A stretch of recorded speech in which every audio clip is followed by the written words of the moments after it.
Bonjour à tous. Alors, imaginez un peu le tableau. Une grande fête de village, organisée pour une vache qui finit par déclencher une crise nationale. C'est exactement l'histoire qu'on décortique aujourd'hui. C'est la question un peu folle que pose la pièce de Luc Alanda-Kubidina, Nefi ou la vache du chef. C'est une tragicomédie qui se passe dans un petit village nommé Souktia. Allez, on plonge dedans. Tout commence donc dans une ambiance de folie. On est au cœur d'une immense fête, tout le village de Souktia est là, tout le monde est heureux, il y a de la musique, bref, une journée qui s'annonce parfaite. Mais attention, ce n'est pas n'importe quel anniversaire. L'invité d'honneur, c'est elle, Ramita, la vache qui fait les calculs. Oui, d'après le chef du village, son propriétaire, elle est tellement intelligente qu'elle pourrait presque rivaliser avec une intelligence artificielle. Rien que ça. Et pour que l'histoire soit complète, il faut des personnages hauts en couleur. Et là, on est servi. Entre le chef un peu vantard, le paysan jaloux, le médiateur aux idées farfelues et le journaliste prêt à tout, eh bien, on a tous les ingrédients pour que ça dérape. Le chef, au sommet de sa gloire, demande qu'on fasse entrer la star du jour. Et là, un grand silence. Personne n'arrive. La vache est introuvable. La fête s'arrête net. L'ambiance joyeuse laisse place à l'inquiétude, puis à la panique. Ramita a disparu. Et avec elle, c'est comme si toute la tranquillité du village venait de s'envoler. L'humeur du chef, elle, change du tout au tout. Fini le grand sourire, place à une colère noire. Il se met à hurler, à accuser tout le monde. L'ambiance devient électrique. Et à partir de là, tout dégénère à une vitesse folle. En à peine 3 jours, on passe d'une simple vache disparue à une véritable crise nationale. Pour essayer de calmer le jeu, son ami Hadji a une idée, pour le moins créative.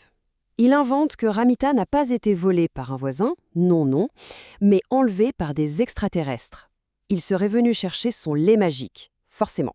Mais cette histoire d'extraterrestres, loin de calmer les choses, met le feu aux poudres. Les vieilles tensions entre les agriculteurs et les éleveurs du village refont surface. Les accusations fusent et très vite, les mots sont remplacés par des gourdins, des haches. La situation devient incontrôlable. Le bilan matériel est déjà terrible. Dans cette folie, les troupeaux sont les premières victimes. En tout, ce sont 170 têtes de bétail qui sont abattues. C'est une véritable catastrophe économique pour la communauté. Et malheureusement, la violence ne s'arrête pas aux animaux. 5 personnes perdent la vie dans ces affrontements. La petite comédie du début a viré à la pure tragédie. Et tout ça pour une histoire de vache.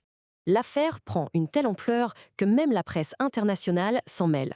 Le gouvernement, complètement dépassé, n'a plus d'autre choix que de préparer une intervention militaire. On est au bord de la guerre civile. Et alors que le pays retient son souffle, que tout semble sur le point de basculer, un coup de théâtre. C'est la femme du chef qui retrouve Ramita. Alors était-elle chez un ennemi, sur un vaisseau spatial? Pas du tout. Elle était tranquillement cachée dans la cuisine du chef, derrière une grosse marmite. La nouvelle fait le tour du village en quelques secondes. Tout le monde reste sans voix. Les combattants lâchent leurs armes. Le chef, lui, réalisant le ridicule de la situation, se sent tellement humilié qu'il s'évanouit. Bon, c'est une histoire complètement absurde, on est d'accord? Mais derrière cette farce, le dramaturge Luc Alanda-Kubidina veut nous dire quelque chose de beaucoup plus profond. En fait, cette pièce n'est pas juste une fiction. Elle est le fruit d'un long travail de l'auteur, qui a passé beaucoup de temps à interviewer de vrais agriculteurs et éleveurs pour comprendre les tensions bien réelles de leur quotidien. Le but de Nefi n'est donc pas seulement de faire rire, c'est surtout de mettre en lumière ces conflits souvent invisibles qui peuvent pourtant détruire des communautés entières. C'est une façon d'ouvrir le dialogue. Et c'est ça le message principal. L'histoire de Ramita nous montre à quel point il suffit d'une petite étincelle, même la plus ridicule, pour que la méfiance et les vieilles rancœurs transforment tout en un véritable brasier.